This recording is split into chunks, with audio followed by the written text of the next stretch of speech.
네, 존경하는 이태인 의장님, 그리고 선배 동료 의원 여러분, 구정에 노고가 많으신 이필영 구청장, 그리고 관계 공무원 여러분, 존경하는 언론인 여러분, 안녕하십니까. 더불어민주당 장안동 답심리 2동 정서윤 구의원입니다. 오늘은 특별히 방청석에 특별한 손님들이 와 계십니다. 더불어민주당 청년정책 전문가 양성과정에 참여 중이시고 동대문구 구정에 관심 많으신 청년분들께서 함께 방청을 하고 계십니다. 귀한 시간 내서 동대문구 의회를 찾아주신 분들께 감사드립니다. 네, 이필영 구청장님, 제가 답변석으로 모시겠습니다. 구정 질문을 좀 오랜만에 해서 저도 긴장이 되는데요. 오늘 즐겁게 같이 구정을 생각하는 마음으로 웃으면서 진행을 해봤으면 좋겠습니다. 고맙습니다. 네, 먼저 첫 번째, 생활 폐기물 수집 운반 관련입니다. 네, 생활 폐기물 수집 운반 업체가 우리 구에는 총 3개 업체가 있는데요. 잘 알고 계시죠, 청장님? 그 중에서 첫 번째 질문입니다. 네, 생활 폐기물 수집 운반 대행 업체와 이번 2022년부터 2024년까지 용역은 경쟁 입찰 과정 없이 수의 계약을 했습니다. 특별한 사유를 알고 계십니까? 이제 제가 보고받기로는 2017년 12월 29일에 3개 권역별 공개 경쟁 입찰을 했다고 들었습니다. 근데 권역별로 1개 업체만 그 입찰에 참가해서 유찰이 되었고, 그 다음에 2018년 1월 4일 날 재공고를 해서 2회 유찰이 되었습니다. 그래서 아마 규정에 따라서 2월 18일, 2018년 1월 9일에 수의 계약을 2년 계약한 걸로 알고 있습니다. 그 이후에 2022년에 이제 2회 연장을 해서 3년 계약해서 내년 아마 25년 다시 이제 재계약하는 걸로 이제 파악하고 있습니다. 네, 청장님 말씀하신 대로 우리 구는 현재 유찰이 되어서 수의 계약을 실시했고요. 또한 서울시 생활 폐기물 수집 운반 대행체계 개선 계획에 따라서 환경미화원 고용 안정과 청소 서비스 질 유지를 위해서 최대 2회까지 연장 가능한 것으로 알고 있습니다. 이에 따르면 지금 이번 계약이 마지막 수의 계약이 될 텐데요. 본연이 좀 궁금한 점이 생겼습니다. 우리 공무원분들 관행을 좀 많이 따르시는 편이잖아요. 이례적인 상황을 만드는 것을 별로 좋아하시지 않습니다. 하지만 마지막 수의 계약, 이번 계약은 왜 3년으로 하셨을까요? 계속 2년으로 계약을 하시다가 이번 마지막 계약만 3년으로 하신 이유가 좀 궁금했습니다. 청장님은 어떻게 생각하십니까? 청소 잘하라고 한 거겠죠. 네, 전문성을 가지고 하라고. 아쉬운 부분들이 있는데 이 부분에 대해서는 해당 부서에서 한번 왜 3년 계약을 했는지 알려주시면 좋겠고요. 이처럼 수의 계약을 한 사유는 2가지입니다. 환경미화원 고용 안정, 그리고 청소 서비스 질 유지. 그러면 먼저 첫 번째 사유인 청소 서비스의 질이 잘 유지가 되고 있는지 확인해 보겠습니다. 지금부터 조사한 사항은 본 의원이 구의원으로서가 아니라 한 명의 장안동 주민으로서 조사를 한 사항입니다. 우리 구 쓰레기 봉투입니다. 쓰레기 봉투의 배출 시간 오후 6시부터 저녁 9시로 쓰여져 있습니다. 우리 구 홈페이지에 또 그리고 SNS에 홍보되고 있는 사항입니다. 쓰레기 수거는 밤 9시 이후부터 새벽 6시까지 이루어지며 쓰레기를 9시까지 버릴 수 있다라고 되어 있습니다. 그러면 모든 주민들은 생각을 할 겁니다. 9시까지 쓰레기를 버리면 수거를 해가는구나. 그렇겠죠, 성장님? 네, 저희 건물 쓰레기통입니다. 2023년 6월 25일 밤 8시 되기 전 시간입니다. 19시 54분입니다. 음식물 쓰레기를 버렸습니다. 그러면 9시 이후에 수거를 해가서 다음날 아침에 빈통이 되어야 됩니다. 6월 26일 아침 10시 가져가지 않았습니다. 사진 하나만 올려놨지만 매일 체크할 때마다 정확히 7시 반 정도에 수거해 가는 것을 제가 확인을 했습니다. 수거하시는 분께 한 명의 구민으로서 질문했습니다. 왜 7시 30분에 수거를 해 가시냐? 저는 또 7시 45분에 버리다가 걸려서 혼났습니다. 왜 지금 버리냐고, 왜 늦게 버리냐고 혼났습니다. 그분께서 말씀하시길 저녁 7시 30분에 수거를 하니 그 이전에 쓰레기를 배출하라고 엄청 혼을 내셨습니다. 그래서 가만히 있을 수가 없더라고요. 그래서 콜센터에 전화를 했습니다.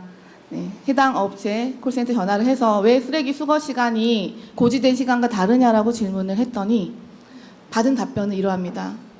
주소가 어디시냐? 거기만 저희가 따로 수거를 해드리겠다라는 답변을 받았습니다. 이 답변을 받으면 안 될 것 같은데 총장님 어떻게 생각하세요? 동의합니다. 네. 네, 다음 전화 통화 기록은 제가 해당 업체 콜센터와 전화를 한 사항입니다. 4차례에 걸쳐서 통화를 했고 단 한 번도 피드백을 받지 못했습니다. 4차례 중에 한 차례는 야간이어서 전화 통화가 안 되었습니다. 정확하게 통화를 연결된 것은 3번이었고요. 3번 다 명확한 답변도 듣지 못했고 다시 회신 전화도 없었습니다. 자, 그러면 야간의 전화에 대해서 확인해 보겠습니다. 지금 보시는 자료는 해당 업체의 사업수행 계획서입니다. 사업수행 계획서에는 24시간 민원 전화를 운영한다라고 되어 있습니다. 주간 전화와 야간 전화가 다릅니다. 주간 전화만 쓰레기 봉투에 기입이 되어 있습니다. 야간 민원 전화는 아무도 할 수 없습니다. 저같이 본의원과 같이 집행부에 자료를 요청해서 야간 번호를 알지 않는 한 야간 민원 전화는 전화를 걸 수가 없습니다. 또한 내용을 보시면 저녁 9시 이전에 수거한 지역은 필히 새벽 4시 이후에 재작업을 한다라고 되어 있지만 전혀 진행이 되지 않고 있습니다. 그럼에도 불구하고 우리 해당과는 이 관리가 용역사의 관리가 제대로 되고 있다고 말씀을 하실 수 있겠습니까? 저는 잘 되고 있다고 보고받았습니다. 네, 그러면 다시 한번 이어서 내용을 마저 마무리하고 좀 더 말씀드리겠습니다.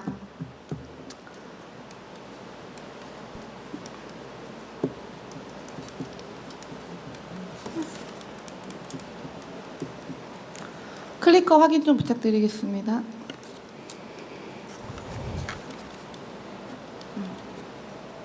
다음으로 생활 폐기물 수집 운반 업체에 종사하는 노동자 처우의 적절성입니다. 앞서 수의 계약을 한 사유가 노동자의 근로 안정을 위해서 수의 계약을 하셨다고 했거든요. 본의원이 제321회 예산결산 특별위원회에서 발언을 했습니다. 야간 수거 시에 발생할 수 있는 위험 요소를 예방하기 위해서 다른 지방자치단체 사례와 같이 주간 수거를 검토해 주시길 당부드린다고 했습니다. 물론 근로자들의 안전도 중요하거니와 우리 배출을 하시는 분들이 사실 일반적인 직장인들이 밤 7시 반, 9시까지 퇴근을 해서 쓰레기를 버리는 것은 생각보다 어렵습니다. 버릴 수 있는 시간을 더 여유를 주시고 다음날 새벽에 수거를 하는 부분에 대해서 같이 말씀을 드린 겁니다. 네. 환경미화원 작업안전 가이드라인 2022년 환경부 자료입니다. 이 자료에 따르면 수면 부족 및 피로 누적으로 인한 안전사고에 대처하기 위해서 주간 작업을 원칙으로 하라고 되어 있습니다. 물론 주간 작업으로 전환할 경우에 출근 시간에 혼잡도도 생길 수가 있어서 주민들이 약간 불편하실 수도 있고 여러 가지 불편 사항이 있지만 이런 부분들을 공론화해서 주민들을 설득해서 근로자의 처우에 신경을 써달라는 지침입니다. 하지만 우리 구는 노원구에 수거하시는 센터가 근무 시간이 새벽 4시부터 낮 12시까지이기 때문에 어렵다는 말씀하셨습니다. 그럼에도 불구하고 이 자료에 보시면 반입시간 결정하는 부분에 있어서 주민협의체와 처리시설과 협의를 하라는 내용도 있습니다. 해당 과에서는 현재 노원구에 처리하는 시설과 시간 변경을 협의를 하신 적이 있는지 본의원에게 알려주시길 바랍니다. 이 자료는 현재 경기도 지자체 생활 폐기물 수거 시간입니다. 대부분이 이른 시간에 진행이 되고 있습니다. 이는 충분히 가능하다는 얘기입니다. 조금 더 이어서 말씀드리겠습니다. 또 환경미화원 작업안전 가이드라인에 따르면은 3명이 한 조를 이루어서 작업하는 것을 원칙으로 합니다. 운전자 포함입니다. 본의원이 자료를 요청해서 용역사에서 제출한 인력 및 장비 배치표를 통해서 분석한 결과 3명이 한 조를 이루어서 작업하는 차량은 한개 용역사 26대의 차량 중에 한 대에 불과했습니다. 대부분이 2인 또는 1인이 수거하는 경우도 있었습니다. 이런 상황들을 봤을 때 청장님께서 조금 전에 해당 부서로부터 잘 관리가 되고 있다라고 안내를 받았다고 했습니다. 제가 지금 근로자와 관련된 사항은 2가지만 언급을 했는데 말씀드린 작업안전 가이드라인에 따르면 저희가 점검해야 될 사항들이 무척 많습니다. 통장님께서 좀 시간을 내주셔서 우리 노동자들의 처우가 잘 진행되고 있는지 다시 한번 적극적으로 확인해 주시고요. 또한 근로환경 철저히 조사해 주시고 용역사가 정말 잘 관리되고 있는지도 꼭 한번 점검해 주시길 부탁드리겠습니다. 해주시겠습니까? 예, 그렇게 하겠습니다. 네, 통장님 답변 감사합니다. 네, 자리로 모시겠습니다. 다음은 동대문 미래비전 2050 수립 용역 관련입니다. 해당하시는 국장님 앞으로 모시겠습니다.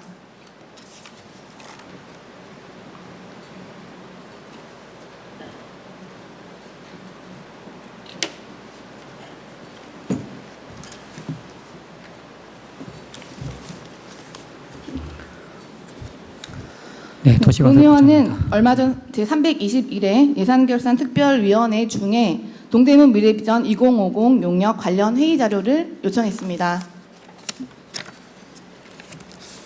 6월 29일 받은 답변입니다. 제가 작성한 것도 아니고 받은 거 그대로 제가 캡처해서 올려놨습니다. 7월 25일로 예정된 중간보고회 자료를 보고회 끝나는 대로 주겠다고 했습니다. 이 상황 알고 계시죠, 국장님? 다음 상황은 더 잘 알고 계실 것 같습니다. 네, 9월 12일 받은 답변입니다.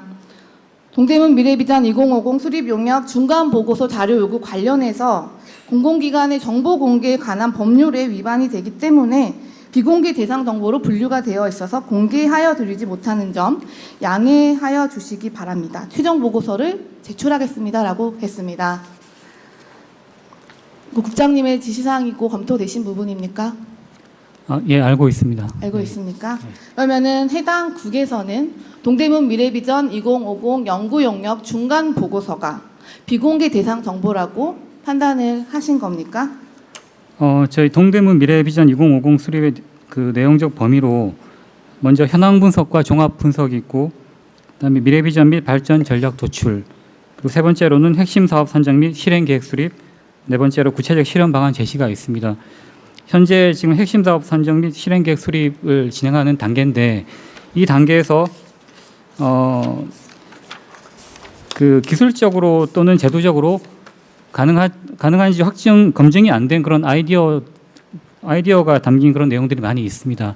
그래서 이 부분이 만약에 공개가 될 경우에 공공기관의 그 정보 공개에 관한 법률의 그 업무의 공정한 수행이나 연구 개발에 지장을 초래할 만한 인정할 만한 상당한 이유가 있는 정보, 그렇게 저희가 판단을 하고 의원님께 한번 직접 설명을 드리러 가는 것으로 저희가 이렇게 얘기를 한 것으로 알고 있습니다. 설명을 하러 와주셨는데 자료를 주지 못한다라고만 얘기를 했고 관련된 내용을 전혀 설명을 듣지 못했습니다. 과에서 그 해당 부서에서 이런 그 정보 공개에 관한 법률에 대한 얘기를 설명을 드린 것으로 알고 있습니다. 네. 제가 설명을 듣고 싶은 것은 동대문 미래비전 2050 연구 용역이 과연 4억 3,200만 원의 값어치에 맞게 진행이 되고 있는지를 설명 듣고 싶었던 겁니다. 네네. 그 부분은 그 의원님께서 만약에 괜찮으시면 저희가 자료를 가지고 가서 부서에서 설명을 드리도록 하겠습니다. 며칠 전에 안 된다고 하시는데 지금은 또 되시는 거예요? 자료 제출은 안 됩니다만은 네. 설명드리고 다시 자료를 회수하는 것은 저 괜찮다고 판단하고 있습니다. 네, 법제처 법령 해석입니다. 공공기관의 정보 공개에 관한 법률을 이유로 지방의회에서 요구한 서류 제출을 거부할 수 없습니다. 인사와 관련해서 인사위원회의 위원 명단은 아무래도 문제가 되겠지만 그 외의 사항들은 거부하실 수 없습니다. 다시 한번 검토를 하시길 바라고요. 여기 대한 제가 먼저 얘기를 하겠습니다. 네네. 자, 이 내용은 현재 용역사가 제출한 설계 내역서입니다. 자, 대외비가 되는 공개할 수 없는 중간 보고서 왜 100% 인쇄하십니까? 100% 저희가 왜 그 인쇄하십니까? 미래비전 정책 자문단과 국민 비전 자문단이 있습니다. 그리고 중간 보고 그 단계에 그분들의 이제 자문을 받고 있습니다. 그때 이제 인쇄하는 그런 내용이 되겠습니다. 근데 이 자료는 저희가 회의가 끝나고 다시 회수하고 있습니다. 국장님, 용역이라는 것은 중간 보고라는 것은 결과 보고로 가기 이전에 최종 점검 과정이지 않습니까? 맞습니다. 그럼 중간 보고서와 최종 보고서 내용이 어느 정도 일치하고 내용이 비슷할 것이며 만에 하나 해당 국가과에서 용역사를 잘 관리를 하지 못하셔서 정말 엉뚱한 방향으로 지난 8개월 동안 방향 설정을 잘못했을 때 내용이 달라지겠죠. 그렇다고 한다면 보통 이 중간보고서 인쇄라는 것은 중간보고회를 거쳐서 내용에 오류가 있으면 오류를 다시 잡고 다시 한번 제대로 된 보고회를 거쳐야 되는 것 아닙니까? 네, 그래서 저희가 전문가들과 국민분들을 모셔서 자문을 받고 있습니다. 네. 총 4회 전문가들은 4회 모셨고 국민들은 이제 3회를 할 예정입니다. 네. 네, 전문가 그리고 시민들에게는 보여줄 수 있지만 구의원은 이렇게 구정 질문까지 해야 볼 수 있는 중간 보고서 한번 기대해 보겠습니다. 아닙니다. 저희가 중간 보고서를 가지고 설명을 드리겠습니다. 그날 왜 가지고 오시지 왜 안 가지고 오셨습니까? 며칠 전에 네. 본 의원이 비밀 유지 서약서까지 쓰겠다고 했습니다. 요 부분은 제가 좀 이렇게 자료를 찾았는데 그 지방재정법상에는 그 자료 제출에 대한 그런 규정이 없는 걸로 알고 있습니다. 근데 국회법상에는 좀 있습니다. 이것을 좀 준용할 수 있다고 생각하는데요. 국회법 제128조에 자료 제출 요구의 주체는 본회의위원회, 소위원회 등 회의체입니다. 개별 국회의원은 법률상 자료 제출의 요구의 주체가 아닌 것으로 되어 있습니다. 그래서 만약에 의원실에서 자료를 제출을 요구를 할 경우에는 해당 기관에서는 이건 업무 협조 형식으로 제출하는 것으로 제가 파악을 했습니다. 그래서 좀 참고를 해주시면 감사하겠습니다. 글쎄요, 지방자치법 시행령이나 국정감사 및 조사에 관한 법률 관한 서로 법들이 많이 상충을 하네요. 그거에 대해서는 다 검토해서 알려주시길 바라고요. 네, 그러면은 지금 저는 현재까지 받은 자료로 얼마나 잘 진행되고 있는지 분석해 보겠습니다. 네, 네. 2022년 제2차 정례회 때 기획예산과에서 당초 5억 5천으로 예산을 설계를 했었죠. 그래서 4억 네, 5천만 원으로 맞습니다. 감액이 됐었고 최종 계약은 4억 3,200만 원이 되었습니다. 맞습니까? 네, 맞습니다. 예. 네, 총 용역비는 그러면 당초 기획예산과의 설계 때보다 78%가 감액이 되었습니다. 그런데 인건비는 131%가 네, 증액됐습니다. 네, 네, 네. 그만큼 인건비에 대한 비중이 커졌습니다. 네, 네. 기초자료 조사 경비 없어졌습니다. 회의비 8,700에서 3,300만 원으로 38% 수준으로 감소했습니다. MP 자문료 5,500만 원에서 1,000만 원으로 약 18% 감소했습니다. 다 감소했는데 이례적으로 인건비만 올랐습니다. 다음으로 회의 수준에 대해서 한번 파악해 보겠습니다. 당초 예산계획 수립 때에는 미래행복정책자문단 20회 진행하신다고 했는데 실제 계약은 6회로 설계 내역에 되어 있고요. 시민비전자문단 9회 하신다고 하셨는데 실제 계약 4회로 줄었고요. MP 자문 횟수 90회에서 30회로 줄었습니다. 예산은 78%, 3분의 2 이상이 있는데 회의는 횟수가 현저히 감소했습니다. 이 내용 알고 계십니까? 네, 알고 있습니다. 네. 본 의원은 이 자료만 봐도 상당히 걱정이 됩니다. 기초자료 조사 과정도 저희가 진행하지 않고 회의도 횟수가 이렇게 감소하면서 다양한 의견들을 담을 수 있을까, 이 연구 영역에, 이 비공개 자료인 연구 영역에 담을 수 있을까 상당히 우려가 되고 있는 상황입니다. 이 부분은 제가 지금 답변 드려도 되겠습니까? 조금만 더 듣고 하십시오. 네. 9월 5일까지 제출된 자료 기준으로 횟수 비교입니다. 현재 설계 내역서 상에는 미래행복정책자문단에 6회 한다고 되어 있는데 현재 1회 한 것으로 공정보고에는 적혀 있습니다. 이건 좀 오류가 있습니다. 저희가 중간 보고 때도 미래행복정책자문단이 참석을 했었고요. 네. 예, 그래. 1월 달에 한 번, 제가 알기로는 4월에 한 번, 중간 보고 한 번 총 3회 한 것으로 기억하고 있습니다. 네. 1월 달에 착수보고 때 한 번, 네, 중간 네, 보고 맞습니다. 때 한 번. 네, 네. 본 의원과 국장께서 생각하시는 자문단 회의는 좀 다른 것 같습니다. 착수보고와 중간보고는 말 그대로 보고회의고요. 회의는 아니라고 생각합니다. 얼마나 심도 깊은 회의를 하실 수 있으셨습니까? 그 착수 보고와 중간 보고 때 자문단의 의견을 충분히 듣고 있습니다. 네. 충분히 들었는데 네. 중간 보고서가 제대로 작성이 되지 않아서 현재 내용을 다 전면적으로 재검토하고 있다라는 얘기가 맞습니까?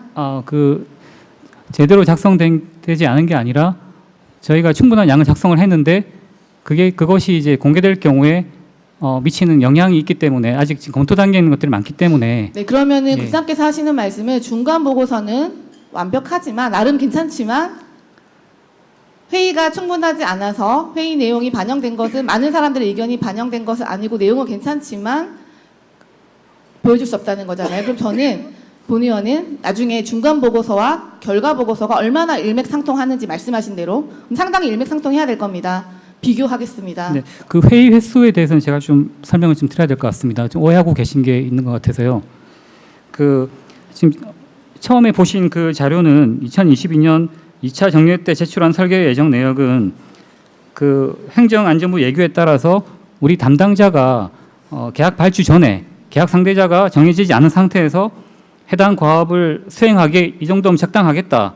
그렇게 해서 인력 경비나 회의 횟수 같은 것을 담당자가 추정해서 작성한 자료고 이게 협상에 의한 자료는 협상 대상자가 결정이 되면 이런 것들을 다 협상에 의해서 결정하게 됩니다. 근데 그 인건비 같은 경우는 사실 이제 담당자는 인건비를 한 40% 정도 잡았는데 실제 그 저희 상대 그 업체에서는 경비를 다 없애고 다 인건비에 포함을 시킨 것으로 그렇게 이제 해달라고 해서 저희가 간 것으로 알고 있습니다. 그리고 회의비도 사실 좀 처음에 과다하게 잡은 측면이 분명히 없지 않아 있습니다. 그래서 이 부분은 좀 이해해 주시면 감사하겠습니다.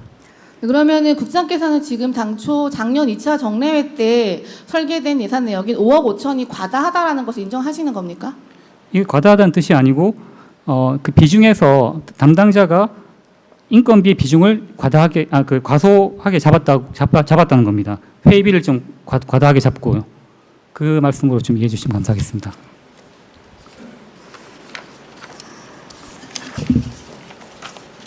그리고 중간 보고는 제가 서울시에 있을 때 이제 이런 용역들을 많이 좀 수행을 했었는데 서울시 용역에 비해서 제가 판단할 때는 수준이 그렇게 떨어지진 않습니다. 예. 오히려 네, 양이나 보고서 그런 거. 기대하고 있겠습니다. 네네. 네. 네, 제 발언 이어서 하겠습니다. 본 의원은 물론 작년에 2차 정례회 때 제출된 예산서가 완벽하다라는 의미가 아닙니다. 작년 최초 설계 내역인 5억 5천 대비 4억 5천이 되었을 때 좀 회의 횟수가 많이 줄어든 게 다양한 협의체들의 의견을 수렴하지 못하는 것은 아닐까, 기초조사가 충분히 네. 되고 있는 것일까라는 게 우려가 되는데 네, 그 충분히 우려사항을 지금 이해합니다. 확인할 수 없기 때문에 말씀을 네, 드린 네. 거고요. 네네. 회의 횟수 계속 말씀드리겠습니다. 자, 지금 아직까지 당초 설계 내역서상에 이거는 작년 2022년 자료가 아니라 올해 용역사에서 제출한 설계 내역서상의 횟수입니다. 지금 아직 횟수가 많이 남았습니다. 물론 뭐 미래행복정책 자문단 회의 2번 더 하셨으면 3번 남은 걸로 하겠습니다. 시민비전 자문단 회의 2번 남았습니다. 곧 한 번 하시나요? 네. MP 자문 회의는 지금 24번 남았습니다. 그 MP 회의는 저희하고 이렇게 하는 것 외에도 업체하고 직접 하는 것도 다 그 포함이 되어 있습니다. 근데 여기는 지금 산정이 안 된 것으로 판단됩니다. 네. 국장님, 네. MP 자문 회의할 때 회의록 쓰십니까? 안 쓰십니까? 회의록 다 작성합니다. 제가 근데 제출 받은 자료는 이것밖에 없습니다. 네. 그 저는 부분은 모든 좀 회의록을 요구했고요. 받은 건 이거밖에 네네. 없습니다. 예, 부서에서 좀 더 상세히 설명드리도록 하겠습니다. 네.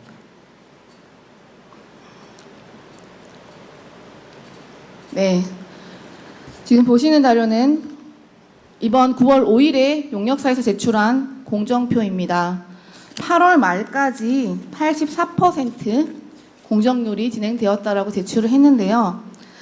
그리고 지금 저에게 본 의원에게 중간 보고서나 기타 자료들을 줄 수 없는 이유는 이제 어느 정도 완성이 되어서 그림을 그리는 단계라고 하셨습니다. 남은 회의가 어떤 의미가 있습니까? 지금 이제 회의가 다 끝나서 모든 회의의 사항들이 다 반영이 되어서 그림을 그리고 계셔야 되는 것 아닙니까? 제가 잘 이해를 못했는데 한 번 더 말씀해 주시겠습니까? 네.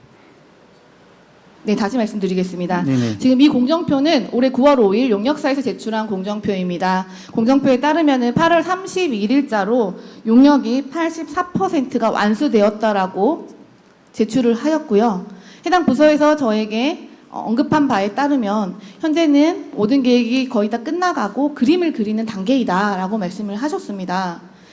현재 공정 과정상에서도 그러해야 할 것 같고요. 그런데 아직 회의 횟수가 많이 남아 있습니다. 이미 회의가 다 끝나서 모든 회의 내용들이 다 반영이 되어서 그림을 그리셔야 되는 것 아닙니까? 지금 이제 용역 마칠 때까지는 4개월 정도 남아 있습니다. 그래서 그동안 저희가 이제 논의됐던 것을 좀 그림을 또 그리고 또 수정할 부분이 있으면 또 수정해서 의원님한테 보고드리도록 하겠습니다. 네. 네, 사실 본 의원이 지금 중간 보고서 내용을 보지 못한 단계로 질문을 하기 때문에 좀 답답하기는 합니다. 반드시 확인을 하겠습니다.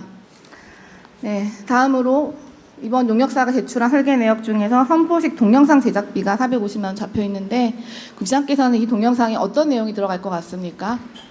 요 부분은 이제 저희가 선포식을 하지 않는 것으로 이제 결정을 해서 그 선포식 동영상 대신에 좀 조감도나 좀 다른 방향으로 좀 이렇게 결과물을 어떤 조감도가 들어갑니까? 청량역 광장 뭐 이런 조감도가 들어갑니까? 제가 조감도인지 제가 그거는 좀 확실하게 네. 결정을 안 한 것으로 알고 있는데 총장님께서 그리시는 뭐 스마트 도시, 미래 도시 이런 내용들이 들어가시겠네요. 네, 그 최종 보고 때 네. 보실 그런 수 내용들이 있도록 들어가시겠네요. 스마트한 해보겠습니다. 도시, 네. 미래의 모습의 도시, 우리 동대문구가 발전한 미래의 방향성이 반영이 되겠네요. 그 영상에. 예, 그럴 계획으로 가지고 있습니다. 네. 네. 이번 예산에 올해 예산에 홍보 담당관실에 9,500만 원의 홍보 예산 용역비가 잡혀 있습니다. 영상 제작 용역비가 잡혀 있는데 당시 홍보 담당관께서는 스마트한 도시, 미래 도시로서의 동대문구를 담겠다. 청량역 광장 조감도 담겠다. 이런 말씀하셨거든요. 똑같은 영상 아닙니까? 이 부분은 제가 파악을 못 하고 있었는데 네. 예, 그 중복되지 않도록 네, 제가 관계부서 조정하겠습니다. 간에 네. 협조가 좀 상당히 필요할 것 같습니다. 네. 본 의원이 작년에 2차 정례 때 예산 심의할 때도 말씀드렸습니다. 근데 그때 언급을 분명히 했습니다. 동대문 미래비전 2050과 비슷하지 않겠냐 내용이 분명히 말씀드렸는데 지금 모르고 계시는 거예요. 다소 좀 다양하게 조금 이제 질문을 강하게 했는데 또 국장님께서 또 우리 동대문구 오셔서 많이 파악 중이실 텐데 좀 당황스럽기도 하실 것 같습니다. 하지만 본 의원은 이 연구 용역에 대해서 작년 2차 정례회 올해 본 예산을 심의할 때부터 계속해서 강한 질의를 해왔고 네. 이 예산에 대한 의문을 가지고 있었고 최종 계약된 4억 3,200만 원에 대한 그 예산의 값어치를 할 만한 결과물이 나올 것인지 무척 궁금하고 우려되고 관심이 많았습니다. 왜 그러냐면 우리 군은 지금까지 용역비가 2억이 넘는 용역이 많이 없었습니다. 거의 없었다고 보시면 됩니다. 근데 처음 작년 동대문 미래비전 2050 연구 용역이 물꼬를 튼 겁니다. 5억 5천에 예산이 편성이 되어서 최종 4억 5천으로 승인됐습니다. 올해 예산 지금 여기 계시는 의원님들 잘 아실 겁니다. 연구 용역 예산 얼마씩 올라옵니까? 4억, 5억 기본으로 올라옵니다. 갑자기 연구 용역이 2배가 된 겁니다. 임금은 그렇게 상승하지 않았는데 연구 용역은 대부분 인건비지 않습니까? 임금은 상승하지 않았는데 연구 용역은 2배가 되었습니다. 그렇다고 한다면은 더 많은 인원이 투입된다고 한다면은 연구 용역에 대한 결과물은 그 값어치를 해야 된다라고 생각을 합니다. 그런데 지금 현재 첫 번째 주자인 동대문 미래비전 2050 연구 용역도 지금 현재 이런 상황입니다. 아마 회의록 이런 것들 본 의원 다 받아서 검토를 해봤고요. 더 자세한 내용은 더 언급하진 않겠지만 국장께서도 검토를 하시면은 좀 본 의원이 어떻게 생각할지 한번 고민해봐 주셨으면 좋겠습니다. 네, 알겠습니다. 타자치구 그 용역 조사 결과 평균적으로 한 5억 3,900만 원 정도 나왔고요. 용역 기간 16개월 정도라서 저희는 평균보다는 좀 작은 수준으로 말씀드리겠습니다. 동대문구 네. 기준으로 저는 말씀드리는 겁니다. 네네네. 왜 돈 쓸 때만 타구 사례를 가지고 오십니까? 알겠습니다. 국장님 고생 많으셨습니다. 자리로 들어가시기 바랍니다. 네, 감사합니다. 네, 다음으로 재정경제국장님 앞으로 모시겠습니다. 네, 생각보다 시간이 많이 돼서 좀 시간이 없는 관계로 조금 빠르게 진행하겠습니다. 공공일자리 창출 관련 말씀드리겠습니다. 네, 먼저 구청장님, 국장님 고생 많으셨습니다. 축하드립니다. 동대문구는 고용노동부 주관 일자리 대상 우수상을 수상하셨습니다. 감사합니다. 네, 박수는 치면 안 된다고 해서 박수는 안 치겠습니다. 감사합니다. 네, 이 기사에 따르면은 직간접 공공일자리 8,933명을 창출했다고 하셨습니다. 그래서 본 의원이 해당 과에 자료를 요청해서 일자리를 좀 분석을 해봤습니다. 네, 그 중에서 간접 공공일자리, 이를테면 직업능력개발훈련, 고용서비스, 고용장려금, 창업지원, 일자리 인프라 구축, 민간 등의 간접 공공일자리를 제외했더니 5,794명이 나왔습니다. 네, 그럼 이제 직접 공공 일자리 5,794명에 대해서 얘기해 보겠습니다. 이 중에서 일자리로 보기 어려운 직종들을 좀 제외해 보겠습니다. 대학생 행정체험 연수는 일자리는 아니라고 생각합니다. 현재 일자리처럼 단기 아르바이트처럼 각 부서에서 활용을 하고 계시지만 이건 나중에 제가 5분 발언 별도로 하겠으나 그렇게 사용하시면 안 됩니다. 청년들에게 정확한 행정 체험을 주셔야 됩니다. 그렇기 때문에 저는 이 연수 과정은 일자리로 보지 않겠습니다. 또한 노인 일자리 및 사회활동 지원, 어린이 등하교 교통안전지도 사업은 평균 1일 1시간 근무를 하는 직종입니다. 일자리로 보기 어렵겠습니다. 그렇지 않습니까? 노인 일자리 같은 경우에는 일단 뭐 주 3회 정도 이렇게 근무하시고 하시고 최대 네. 월 30시간이지 않습니까? 예, 그렇습니다. 1일 평균 네. 했을 때 1시간이면 이걸 제대로 된 일자리로 볼 수 있겠습니까? 노인분들에게 일자리 경험을 제공하는 그런 일자리라고 생각하고 있습니다. 네. 네. 일단 본의원은 좀 그렇게 판단을 하지 않아서 일단 제외를 했을 때 3,660명이라는 숫자가 나왔습니다. 이 중에서 정규직은 513명뿐입니다. 모두가 비정규직입니다. 본의원이 얘기하고 싶었던 것은 우리 현재 창출된 일자리에 대한 수준을 말씀드리고 싶었던 겁니다. 숫자를 뭐 깎아내고 싶었던 건 아닙니다. 네. 언론 보도된 수치인 8,933명에 비교했을 때는 5%에 해당하는 수치가 될 것 같습니다. 지금 너무 좀 적은 수치가 아니겠습니까? 네, 의원님이 판단하시기에 정규직만 본다면 그렇다고 볼 수 있겠습니다. 네. 네. 다음으로 본의원이 또 우리 상임위원회에서 계속해서 신규 직종 일자리 개발에 대해서 말씀드렸습니다. 네. 우리 계속 경비 일자리가 계속 진행되고 있는데 다른 일자리 다양하게 좀 요청을 드렸습니다. 지금 네. 어떻게 진행이 되고 계십니까? 저희가 이제 그 신규 일자리 의원님께서 말씀하셔가지고 저희가 이제 주민기술학교라고 저희가 이제 주민들 대상으로 뭐 집수리, 도배 이런 과정을 기존에 했었습니다. 그거를 미래산업형 AI 관련 과정으로 저희가 이제 하고 또 앞으로는 뭐 청년 취업 사관학교가 11월에 개관을 하게 됩니다. 그러면 거기서 이제 4차 산업 인재를 저희가 육성을 하게 되고 또 유니콘 센터에서 좀 청년 창업함으로써 또 새로운 일자리가 창출이 되게 되겠습니다. 네, 작년 수치에 따르면은 정규직 중에 신규 사업은 단 한 건이었습니다. 보육 여성과의 다문화 가족 지원 사업 5명인데요. 올해는 더욱 나아진 수치와 다양한 예. 직종, 직군 기대를 좀 예, 해보겠습니다. 열심히 노력하겠습니다. 네. 또한 트렌드가 반영된 일자리 그리고 구정에 도움이 될 수 있는 일자리 네. 이를테면 제가 제안드린 직종도 많이 있지 않습니까? 네. 적극 발굴해 주시고요. 일자리 네. 개수에 너무 치중하지 마시고 발굴된 일자리의 처우 개선에도 많이 관심을 가져주셨으면 좋겠습니다. 예, 노력하겠습니다. 네, 국장님 고생하셨습니다. 예, 네, 다시 청장님 앞으로 모시겠습니다. 감사합니다.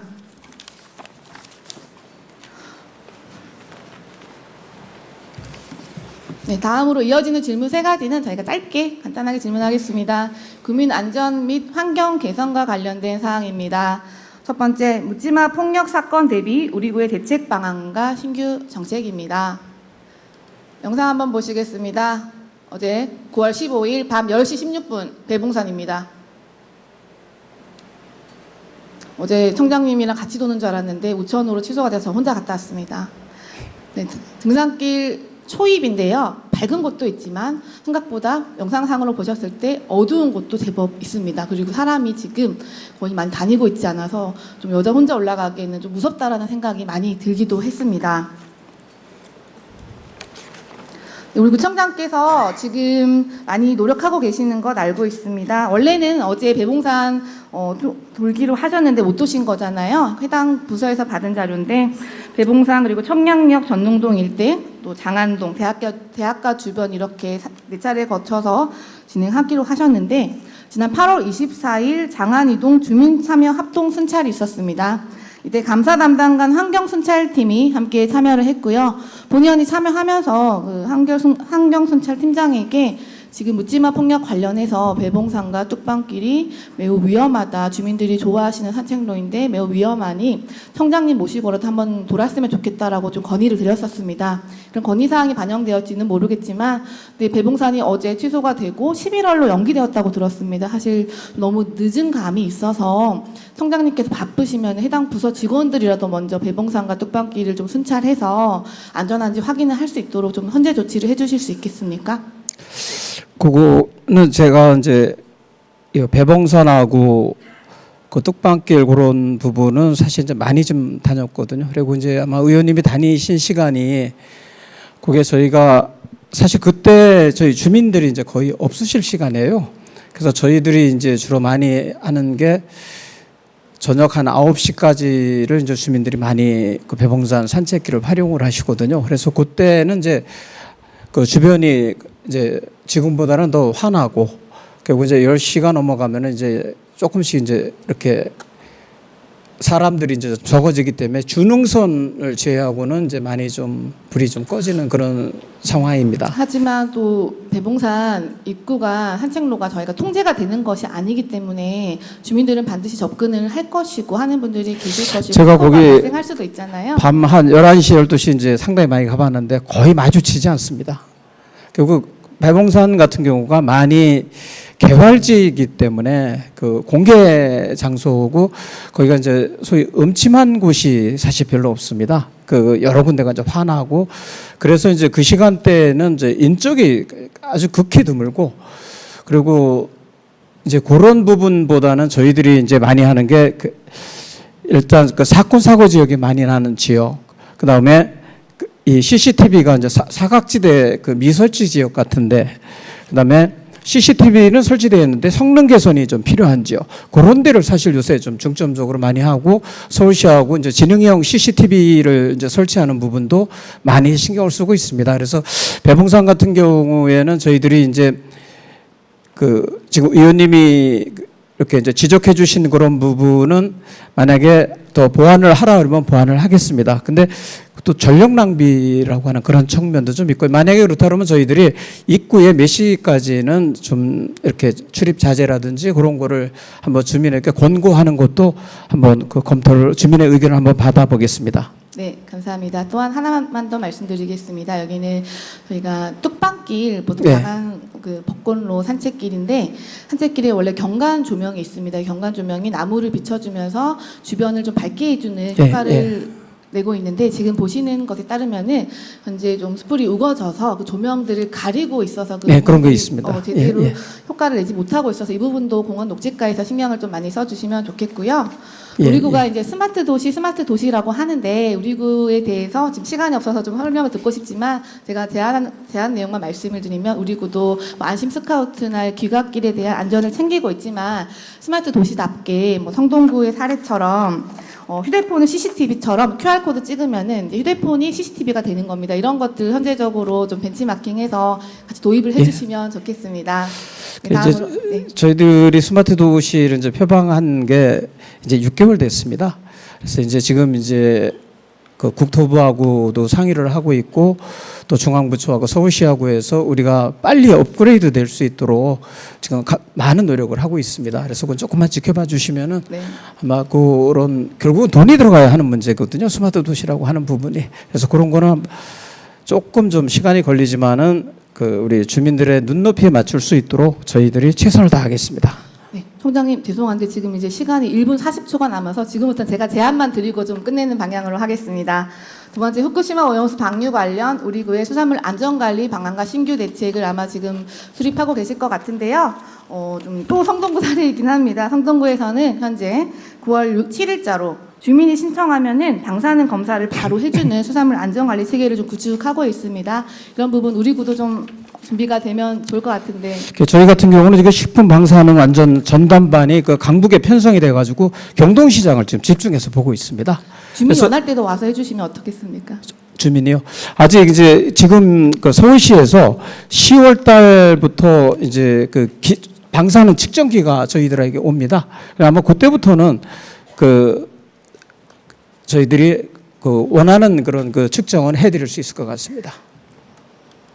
네, 마지막으로 탄소중립 2050 동대문구입니다. 우리 구의 일회용품 사용 방지 대책이 궁금합니다. 본 의원은 이미 기후환경과에 그 심의위원으로 되어 있어서 연구 영역과 센터 공모에 대해서도 참여를 했기 때문에 우리 구의 정책을 좀 알고 있습니다. 아쉬운 것이 뭐냐면 쓰레기를 어떻게 처리할지에 대한 내용들이 좀 많지 일회용품을 어떻게 사용하지 않을지에 대한 내용이 많이 부족합니다. 지금 회의장에서도 보시면 총장님 자리에 일회용품이 놓여져 있습니다. 그랬을 때 우리 구 차원에서 일회용품을 사용하지 않는 방안에 대해서 적극적으로 좀 고민을 해주셨으면 좋겠습니다. 그렇게 하겠습니다. 네, 시간이 생각보다 빨리 갔네요. 청장님 장시간 동안 답변해 주셔서 감사합니다. 고맙습니다. 여기 계신 여러분들도 장시간 동안 경청해 주셔서 감사합니다. 이상으로 고정 질문을 마치도록 하겠습니다.